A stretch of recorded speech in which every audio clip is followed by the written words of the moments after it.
Image runner 2006N series paper jam ಅಂತ ತೋರಿಸಿದಾಗ ಫ್ಯೂಸರ್ ಯೂನಿಟ್ನಲ್ಲಿ check ಮಾಡಬೇಕು. ಈ ಫ್ಯೂಸರ್ ಯೂನಿಟ್ನಲ್ಲಿ ಯಾವುದಾದ್ರು ಒಂದು ಸಣ್ಣ ಹಾಳೆ ಸಿಕ್ಕಿದ್ರೂ ಕೂಡ ಪೇಪರ್ ಜಾಮ್ ಅಂತ ತೋರಿಸುತ್ತೆ. ನಂತರ ಇಲ್ಲಿ ಪೇಪರ್ ಟ್ರೇ ಅಂತ ಬರುತ್ತೆ. ಈ ಒಳಗಡೆ ಕೂಡ ಸಣ್ಣ ಪೇಪರ್ ಸಿಕ್ಕಿದ್ರೂ ಕೂಡ ಪೇಪರ್ ಜಾಮ್ ಅಂತ ತೋರಿಸುತ್ತೆ. ನೆಕ್ಸ್ಟು ಇದರೊಳಗಡೆ ಏನಾದರೂ ಸಿಕ್ಕಿರಲಿಲ್ಲ, ಅದೇ ಥರ ಪ್ರಾಬ್ಲಮ್ ತೋರಿಸ್ತಾ ಇದ್ದರೆ ಕ್ಲೋಸ್ ಮಾಡಬೇಕು. ಬ್ಯಾಕ್ ಸೈಡ್ ಇದನ್ನೆಲ್ಲ ಓಪನ್ ಮಾಡಬೇಕು. ಓಪನ್ ಮಾಡಿಬಿಟ್ಟು ಇಲ್ಲಿ ಕ್ಲಚ್ ಅಂತ ಇರುತ್ತೆ ಒಳಗಡೆ.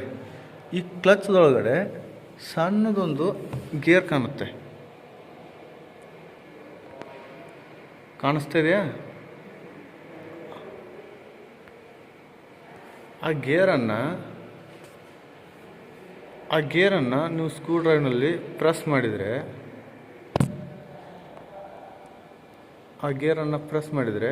ನಿಮಗೆ ಪ್ರಾಬ್ಲಮ್ ಸಾಲ್ವ್ ಆಗುತ್ತೆ. ಇವಾಗ ನೋಡಿ,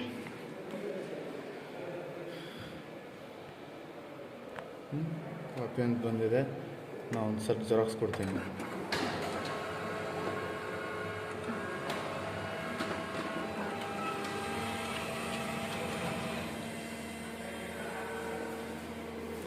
ನೋಡಿ ಫ್ರೆಂಡ್ಸ್, ಬಂದಿದೆ.